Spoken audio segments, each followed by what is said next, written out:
G'day, my name's Alex Bainbridge. Welcome to the Green Left Show. Today we have a special discussion with 4 of the participants in the recent Eco-Socialism 2025 conference. The Eco-Socialism conference brought together socialists and activists and eco-socialists from across the planet, but especially from the Asia-Pacific region. And it's a really good opportunity for people coming from different backgrounds, different experiences to share our experiences in struggle, to have a discussion and a dialogue, and to also amplify the things that unite us all. Before we do get underway with this discussion, I do want to acknowledge that we are recording this episode of the Green Left Show on stolen First Nations land. We're here at the moment in Naarm, Melbourne, home of the Kulin Nation. This always was, always will be Aboriginal land. Also, if you like the work that we do, please do become a Green Left supporter if you're not already. It is the number one way to support our work and also to receive the content that we produce, and it really makes a huge difference to our ongoing operation. So as I said, if you're not already a supporter, please do become so. There's information in the podcast or video description wherever you're getting this episode of the Green Left Show, and also on the Green Left website. I'm going to hand over now to Jacob Andrewartha, who facilitated this discussion with some of the comrades from the region. Hello everyone. My name is Jacob Andrewartha, and I'm with Green Left and also elected National Co-Convener of Socialist Alliance. Green Left and Socialist Alliance has just recently hosted a conference over the weekend, the Eco-Socialism 2025 Eco-Socialism Not Barbarism Conference. And it was on the weekend of the 5th to the 7th of September, and one of the major kind of themes of the conference was around kind of building solidarity within the Asia Pacific. And one of the exciting aspects about the conference was the number of guest speak socialists that we had from the Asia Pacific attending. So today we're actually, for our Green Left show, we're going to have a bit of a roundtable kind of discussion with some of the socialist activists who have just attended the conference and spoke at kind of various sort of sessions. We're joined here by Kumar from Singapore, Merck from the Party of Labouring Masses in the Philippines, and Gandipan from the Socialist Party of Malaysia. So actually, maybe to kind of start off, maybe we want to hear some of your reflections, having just attended the conference. And what do you kind of think in terms of like the fight for a kind of better world? Because very much one of the most important kind of themes about the conference was about building the case for radical social change, especially in the context of the ongoing genocide in Gaza, the growing militarism in which Australia plays a real role in enabling genocide, but also pushing the kind of growing kind of militarism. Yeah, maybe we can start. One of you can kind of maybe start us off. Yeah, it was a robust discussion about different,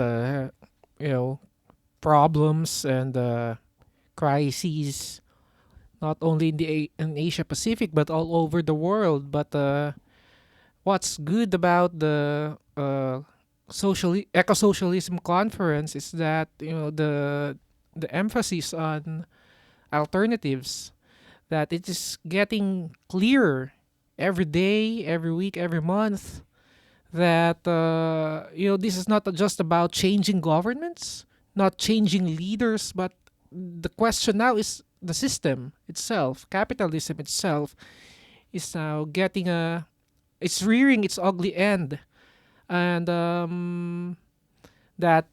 it's no longer relevant. It has been long decaying, and it's killing our planet. It's killing our people through war and hunger and famine.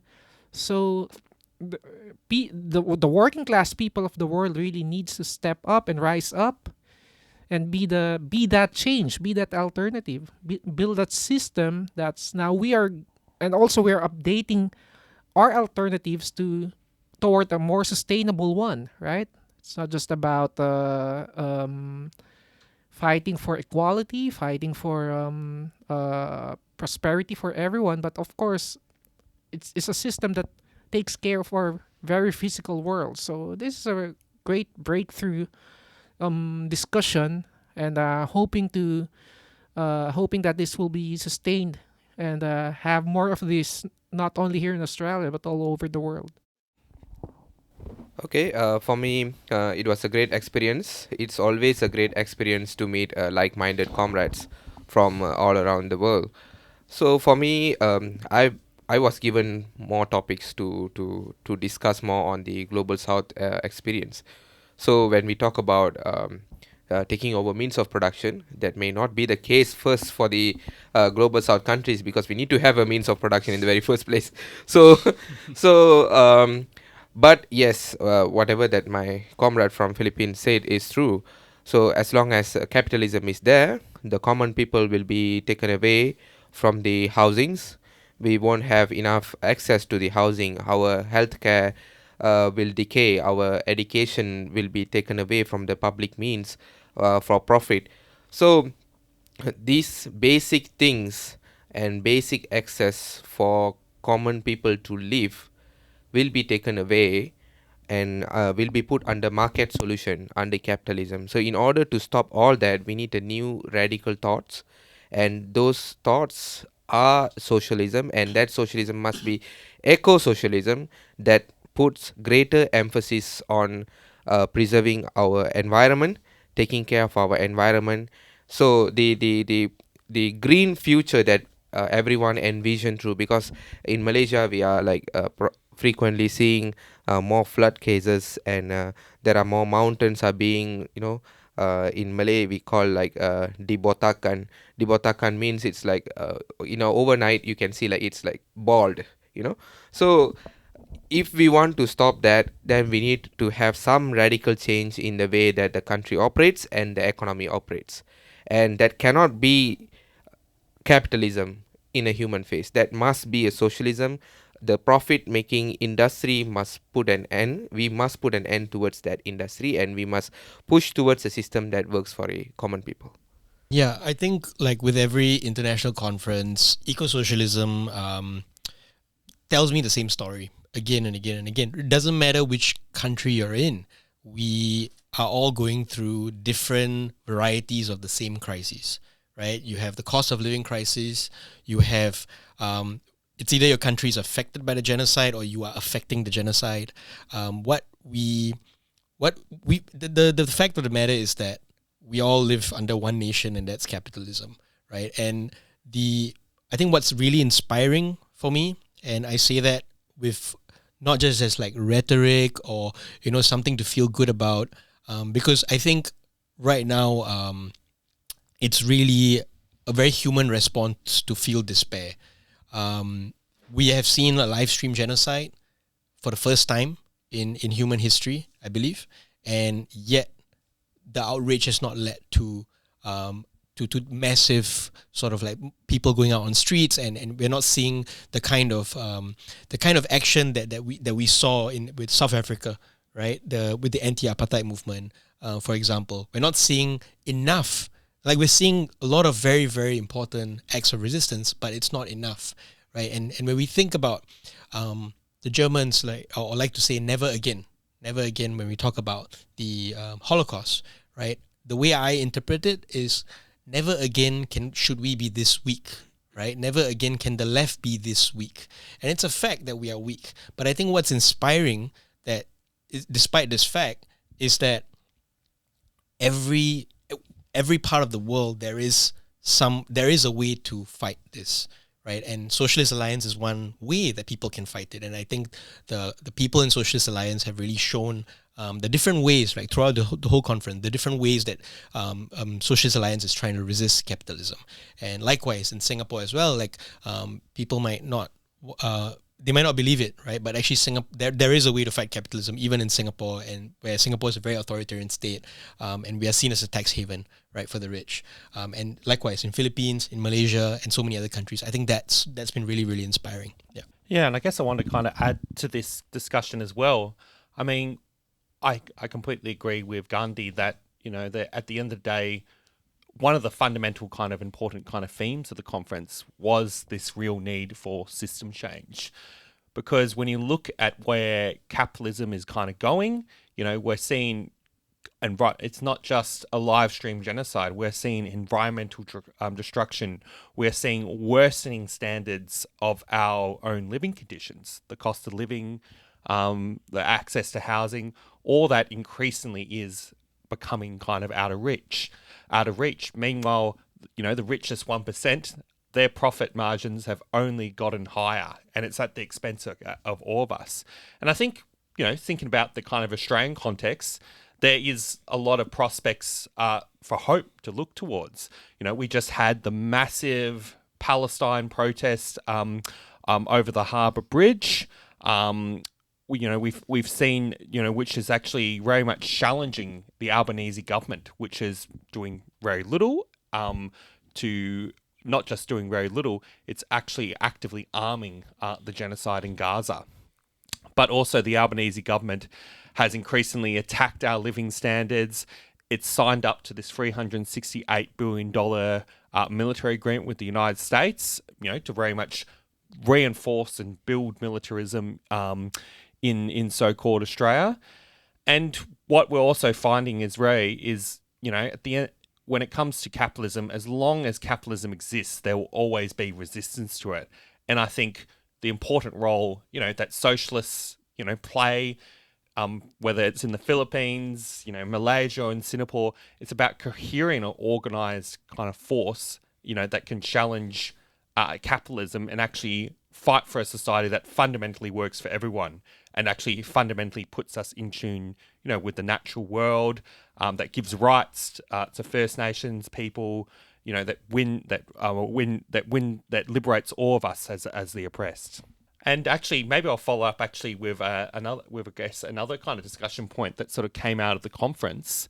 Gandhi sort of mentioned this whole kind of this whole issue of the kind of grave kind of inequality that exists in the global south, because we fundamentally live in a world that is shaped by the dominant Western powers like the United States, Britain, France, all of Western Europe, and Australia is very much part of that kind of Western imperial core. And I guess I want to kind of hear comments, from some of you about, why is it very important for socialists to oppose Western imperialism, the dominance of Western imperialism, and what are some of the things that we need to think about in terms of advancing Asia Pacific solidarity against this rising Western imperialism, especially in the context of the Trump administration. The thing about Western imperialism is that it doesn't only bring war or subjugation in our region, but it has really ruined the societies, the governments, and the kind of governments that we have in the global south. Like in the Philippines, it's really they left us with a backward political system, right? A layer of ruling class politicians that are just servile and puppets of these Western imperial powers.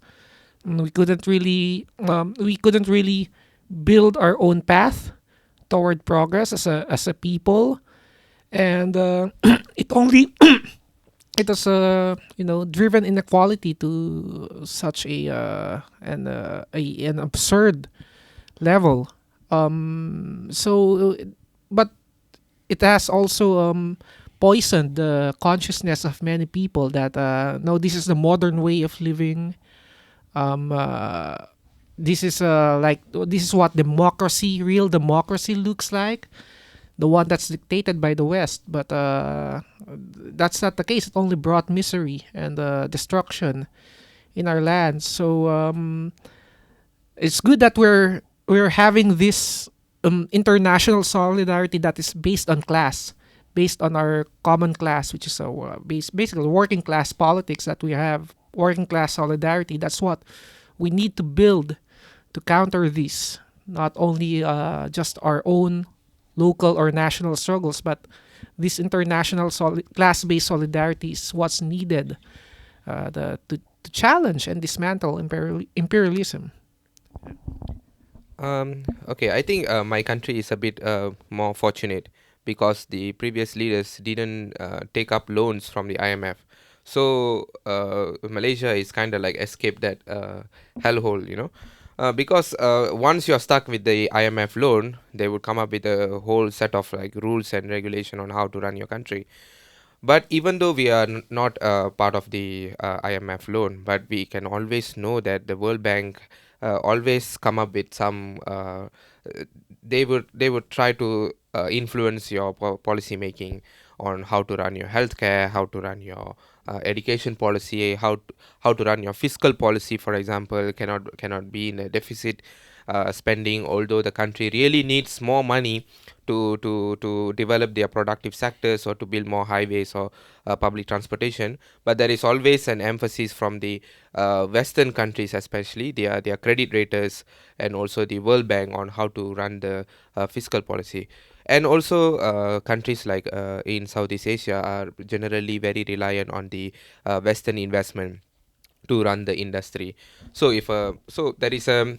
there must be a separate understanding on how the left in the Southeast Asia are going to run the country when they take over power. This is very important because it's going to be a very completely different situation compared to how the left in the Western country are coming to power, and the left in Southeast Asia and other global South are coming to power, because there are like several set of questions that we have to answer. For the first is, how are we going to handle the multinational corporations who are like heavily investing and providing jobs in the country? Are we like going to straight away going to antagonize them and going to cost some jobs in our country? And second is, how are we going to, if we are going to do that, what is our relationship with our national capitalists?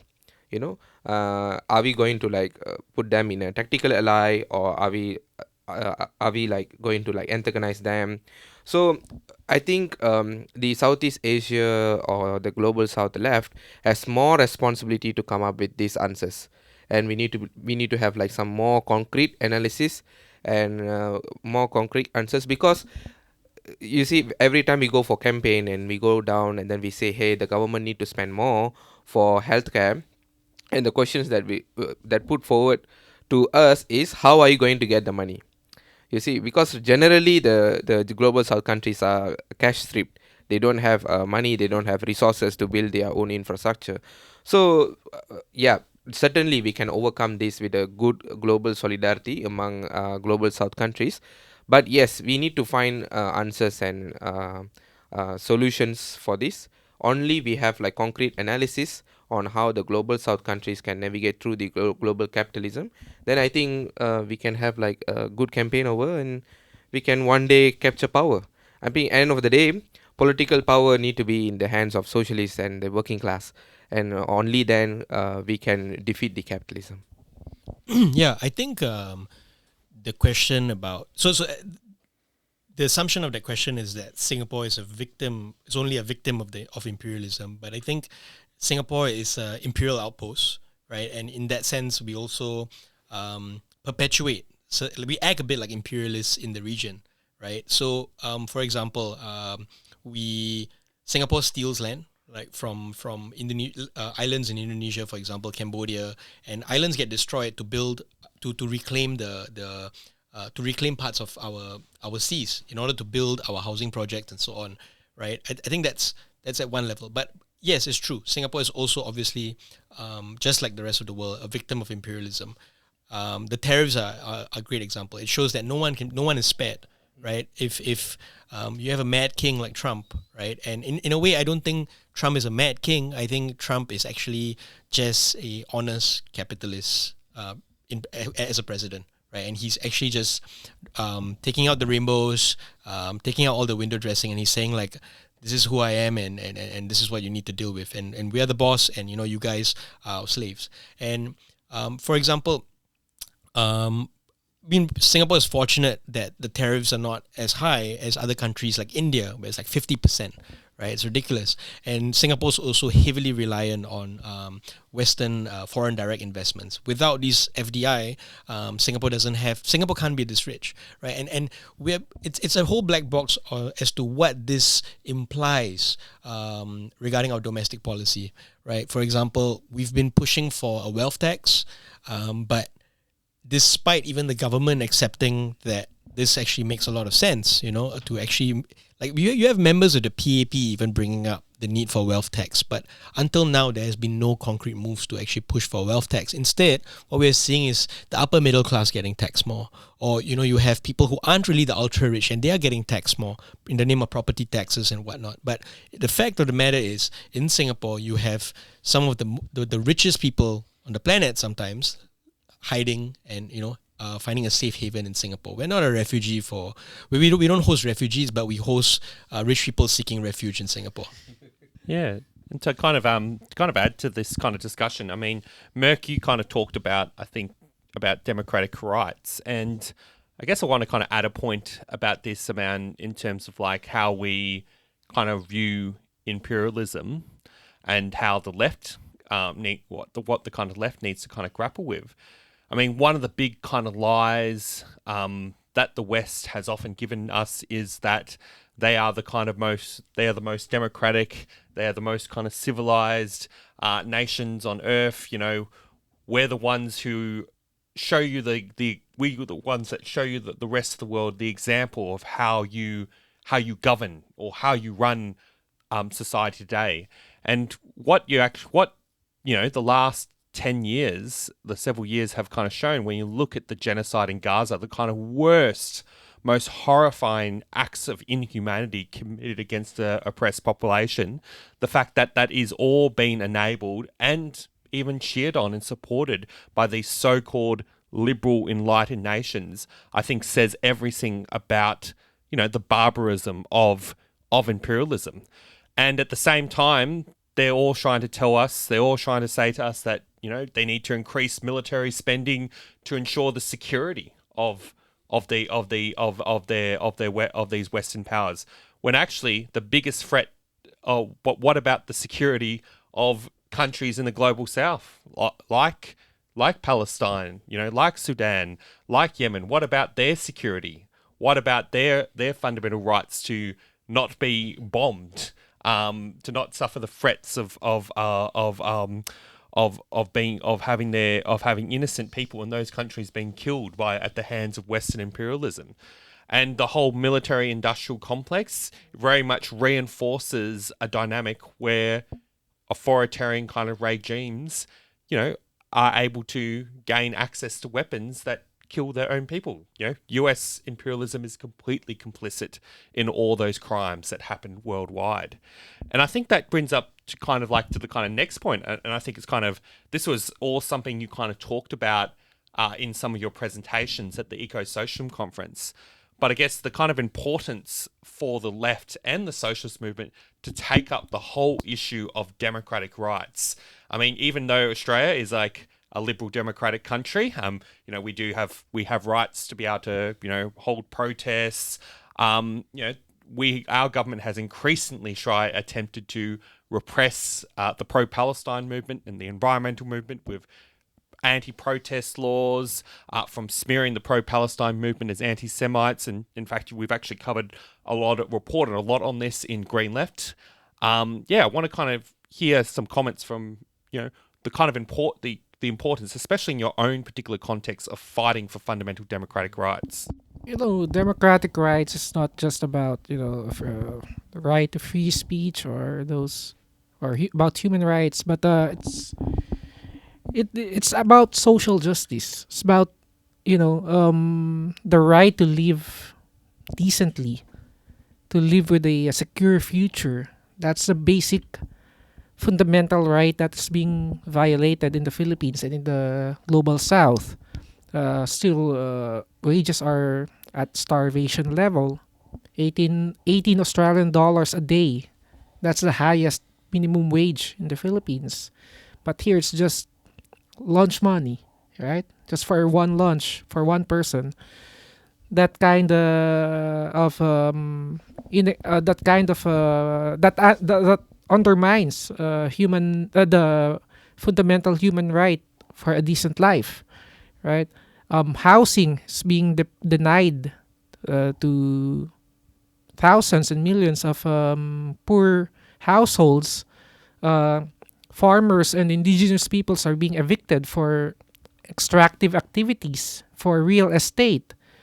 and for now the rise of casinos and the gambling economy in the Philippines is very stark. So it goes hand in hand with the struggle for for a more democratic society.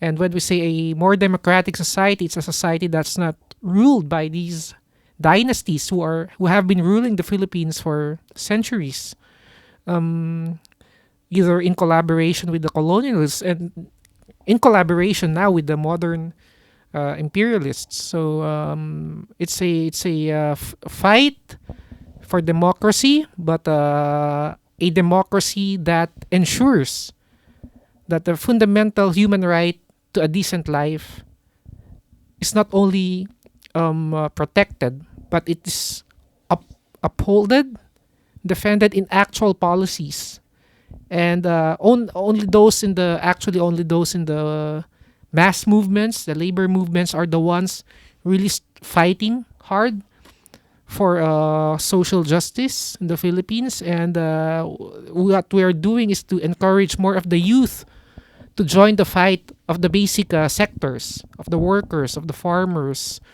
of the poor, because the fight for democracy and rights goes beyond the cyberspace, goes beyond memes, goes beyond performances. It's about the actual solidarity to those who are struggling in the ground. And from there, we can build a more potent movement that has an objective to really actually empower those who are from below. Meaning to say, a government that is built from below. That's what's needed, and not just alternative leaders, good governance, those fancy catchphrases. So that's what we're doing in PLM, is to do these engagements that's based on the ground, on these sectors. I have a question. Is Thailand and Philippines are in some sort of competition to open casinos? Which country open more casinos? I think we're also in competition with Singapore and Malaysia and we Cambodia. just have one. Okay. Like Southeast Asia is the casino hub of the world right now. Because I also heard what the Thaksin Shinawatra, when the Shinawatra family was in power, they were also had some concession to open more casinos. So it was very interesting to hear. But that's for us the reason why casinos are proliferating in the country, because we have no industries, we have no production. Our agriculture has been abandoned by the ruling class. It's about easy flowing money, and I think that's a common narrative among our countries. Although we admire Thailand's agriculture, because at least your agriculture is being supported there, but maybe you're also following the way of the Philippines with how messed up your government is right now. I think so. Coming back to the question on the democratic rights, I think as a left, democratic space is very important to move our agenda, to bring our perspective to the masses and to the people, to go to the ground, to do some rallies, and yeah. I mean, there are some class perspective that we can also look at democratic rights, because end of the day, it's democracy for who? Because in an economy where people had to work longer hours, like gig economy workers, who's working longer than ever to get the salary that they used to get pre-pandemic. So these are the people don't have time to organize themselves to hit the street and then to put up their demands. So although we have all these democratic rights, so end of the day, if the working class are being put in a very shitty situation, working longer hours, getting more tiring, and they are commuting, recent data shows that people who lives in the city, Petaling and Kuala Lumpur, they are traveling around 2 hours, 1.5 or 3 hours, 3 hours back and for work. So if they are working 9 hours and 12 hours, it's gone for the work, and they only have remaining 4 hours for taking care of the house. So these kind of people, when you are put them through this kind of situation, they rarely get out and organize themselves and hit the streets. So end of the day, it's democratic rights is there, but it's for who? Because Malaysia relatively has a better space now, because the new government came into power. with the promise of reform. So recently, the government had, I mean, the, one of our activists, Amir, had won a case in a court, and the rule was changed that we don't have to notify the police to hit the street for the rally. So this is a very huge achievement for the progressive and for the left in the country, because every time we hit the street for rally or for protest, we had to go through the bureaucracy in the police, and the police had been like quite annoying and very very it's as if like they own the road, so and we have to like beg the authority to protest and to put up our demands. So now the space has become more open, and we have more responsibility to democratize the place that we haven't like used it, because there are some places that we have never protested, we have never rallied, and we need to like try to explore these areas in Kuala Lumpur and Petaling Jaya in main cities, and we need to democratize it, put the cities back into the people's hand, and put some confidence into the people that they can rally, they have no intimidation now, so that it can push, hopefully it can push more towards the social change. Yeah, but I would like to listen more from Singaporean story, I think. Yeah, I think Singapore is the most advanced country in terms of democracy.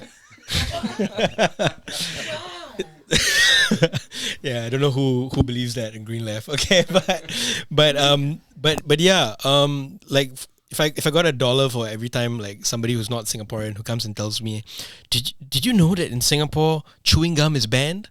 I was like, I think I'll be a millionaire by now. But I wish, more people would be like, do you know that a one person, like one person, just one person outside public can be considered an illegal assembly? Like I wish more people are aware of that.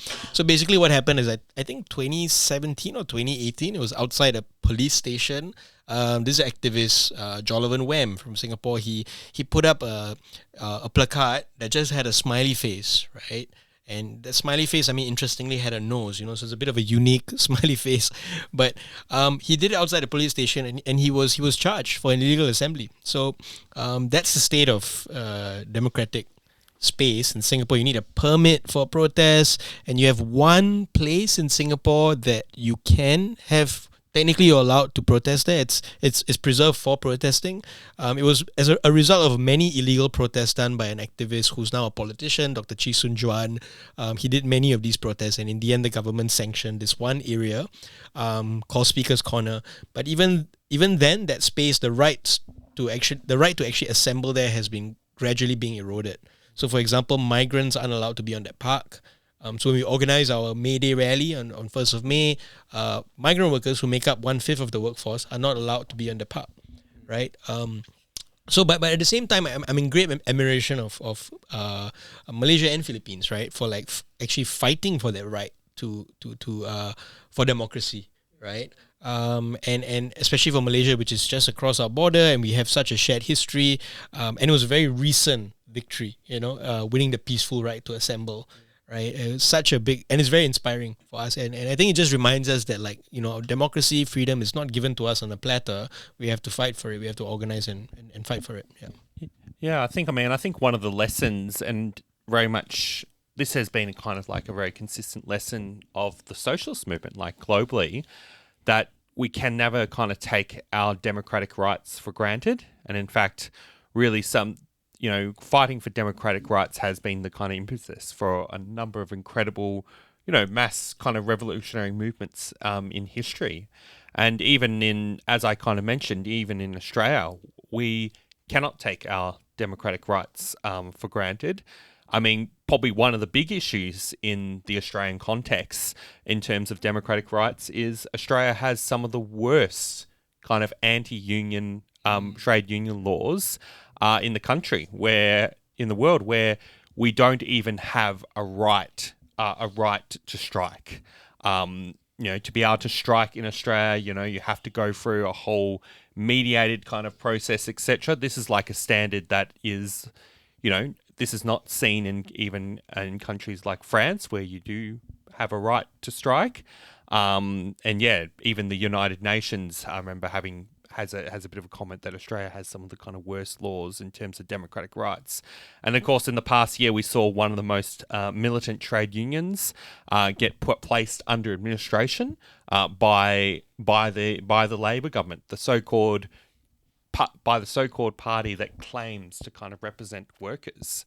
And I guess I kind of want to go into another question. I mean, because I think it's quite incredible having all of you kind of here in Australia sharing your kind of political experiences. And probably one of the things is, we all have different experiences of being involved in left-wing politics. I mean, for myself, I've been involved in the socialist movement since 2013. So, getting almost over 10 years now. And I guess I want to kind of hear, I mean, what are some of the positive lessons, drawing from your own context in terms of, building the left today? The kind of, what are some of the lessons you have gained from your experiences being socialist activists or, building the left in your own respective countries? Yeah, it's about being well. We have a rich revolutionary tradition to begin with that takes root from the Spanish colonial era, a century back, or more than a century back, and of course, anti-imperialist movements from the three colonizers of our country. So there's that, but there's also this seriousness about studying ideology, of course, and to be ideological in all the things we do. That also inspires us. Always there's this discourse and among ourselves, but the challenge here is to actually make the new generation of workers, those who did not live in the time of for example, the dictatorship, where mass movements were much bigger than today. The challenge is how to politicize people who are struggling for their daily survival. Because in the Philippines, every day is a struggle for survival with poverty wages, starvation wages, lack of social benefits, and lack of opportunities for a decent life. So instead of revolting, people tend to just mind their own survival. So that's part of capitalist barbarism, atomizing people, destroying the sense of community, sense of solidarity among working class people, make them compete with each other for jobs that are really really scarce, to compete with it, or to just leave altogether the country and find greener pastures abroad. That's why you see many Filipinos, for example, here in Australia, lots of Filipinos. So it's it's like a fight or flight reflex. Filipinos tend to fly away. So the challenge here is to deal with that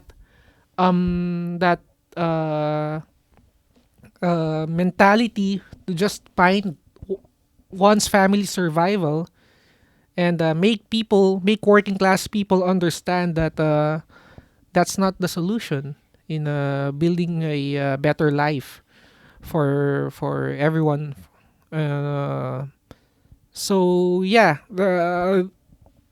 Engagements such as this, conferences such as this is like a vital way to re-energize our spirits in our organizing work, in our political work in the Philippines, and hopefully people would realize someday that the need to really actually fight for our rights is essential, and we're going to do that hard work for people to be able to realize that. So I started being organizing myself under PSM and movement from my uni days. Um, uh, from my opinion, PSM have won some struggles. I mean, many struggles before, especially the plantation workers getting housing rights and the minimum wage in Malaysia, and also the scheme insurance pekerja. It's an insurance scheme for the workers if they are like retrenched, and the government will pay out 6 months of some part of their salary. So these are the some struggles that PSM has won, and the important lesson here is without getting organized, you cannot win the struggle. That is the first lesson, because when we go to the plantation workers, they are very well organized. They have like some target to achieve. They are organizing a very structured, and they go to the street with some with unified aim, and they know what to do next. They know what they have done before. So this kind of organizing discipline is very important in achieving our target. First, that is my first lesson, and second is um, I think I've like mentioned this before, that the political power is everything, especially from I'm from the minority in Malaysia, and we have like some very hardcore poverty issue, and in among the Indians in Malaysia. So when I'm coming from the family which were from the minority interest party called MIC, so every time that these people talk is we need to be in the political power in order to achieve something, in order to take care of the welfare. So but as a socialist, what I'm trying to say is I've like developed from there is the working class need to be in the power in order to put an end to the exploitation. So this is what I've like learned throughout my years in activism, because what we are doing now is like continuous firefighting. There is an issue there, we are trying to solve there, and then another issue will come up, and then the socialists will run there and then try to solve there, and then there is another like eviction case will come out, which is like tomorrow that there is an like they are afraid in Malaysia on this day of recording, the next day there will be a possible eviction going to take place in Malaysia. So we cannot be the socialists cannot be going around and then just firefighting. We need to seriously consider taking over power to put an end to a lot of serious issues that's going on. I believe that is also the situation in all around the world.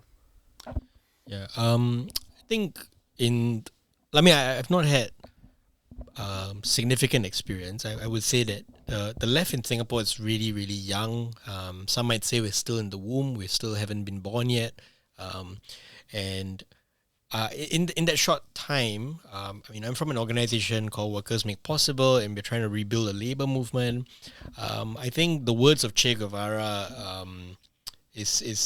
I've never felt it so much until the last few years, and it's be realistic and do the impossible, right? I think Adidas plagiarized him, right? He said impossible is nothing. Is that an Adidas? Nike. That's Nike. I'm always confused. Just do it. Impossible is nothing. I can't. Yeah, they're all the same. Anyway, but yeah, Che said it best, I think, and I think by doing the impossible, I think it just means doing what people have said is impossible. And one thing that many of our predecessors, right, in Singapore, just at eco-socialism itself, like there were guests from who are familiar with other Singaporeans who were in the old left, and they said they had given up on Singapore, like they've just lost all hope. And yeah, I think that was me too. Like, and I think most people in Singapore who consider themselves leftists, who read leftist literature and whatnot, and identify themselves as such, they all feel the same thing, and they migrate to Australia or the United Kingdom, and because citing that it's easier to be a leftist, in these countries and so on. And the thing is, it's not, capitalism is not something you can if you want to fight it, you can't just shop for where you want to fight it. Capitalism exists everywhere, and the thing is, like, if you resist it very well in Malaysia, in Philippines, and Australia, and you don't resist it in Singapore, then all the capitalists will just come and park the capital in Singapore, And so that's why internationalism is important. And I think one thing I learned is that it's never impossible to organize. There's always hope to organize anybody in the working class. It's always there. It's just about whether you have the patience, whether you have the right conditions, but it's never impossible, right? And if I guess my message to Australians watching this is like, look, if we can do it in Singapore, you can do it too. You know, the laws are oppressive in Singapore, but at the same time, that's going to come for all of us. Like when the contradictions of capitalism heighten to a certain point, the mask of liberal democracy is going to fall off, right? And what you're going to see is the real nature of capitalism, and the real nature of capitalism is actually authoritarianism. Yeah. Yeah. Well, I think Kumar, you sort of said it quite well there. I mean, one of the reasons I think we all Green Left and Socialist Alliance organises the Eco-Socialism Conference every year, is to highlight, I guess, these stories of resistance, because I guess in the Australian context, you know, we are in Socialist Alliance, we're attempting to kind of do anything we can to kind of advance the struggle of the working class and the oppressed. You know, from our participation in the Palestine solidarity movement, from how we've used our elected positions, and we currently have one elected councillor in the Marybeck, which is actually where our conference was held. You know, one of the I think that it's very much to be able to truly win the fight for a socialist society. It has to be a fundamentally internationalist movement, and it's always kind of inspiring when you look at the kind of history of revolutions. Like when the Russian Revolution happened in 1917, it kicked off a whole series of mass movements and even revolutions and revolts in the global South. The fact that a revolution like that happened is made all our lives better as a result. The fact that the Cuban Revolution happened in the past, expired countless others. The Chinese Revolution, and all these sort of mass kind of uprisings that have happened over the years. You know, it's all the importance of international solidarity has always been kind of essential. And we have to, wherever we kind of live, I think the kind of lesson, you know, this is a sort of lesson, I guess, we want to sort of bring out with the Eco-Socialism Conference is like every advance in the struggle in any part of the world advances the global fight for working class self-emancipation. And I think, yeah, we have to encourage every little bit of kind of resistance against the system. Well, that brings us to the end of this episode of the Green Left Show. Thank you very much for joining us. Thanks especially to Gandhi, Kumar, Merck and Jacob for being part of this discussion, but also thank you to everybody that came along to the Eco-Socialism Conference, whether you're a regular attendee or a special guest. Thanks everybody for making it such a success. As I did say at the beginning, if you do like the work that Green Left does, please do become a Green Left supporter if you're not already. Plans start from just $5 a month. But also without spending a single cent, you can help us out by sharing this episode of the Green Left Show with your friends, giving it a thumbs up, writing a comment, all the things that help the algorithm. Make sure you're subscribing if you're not already, and we will see you next time on the Green Left Show.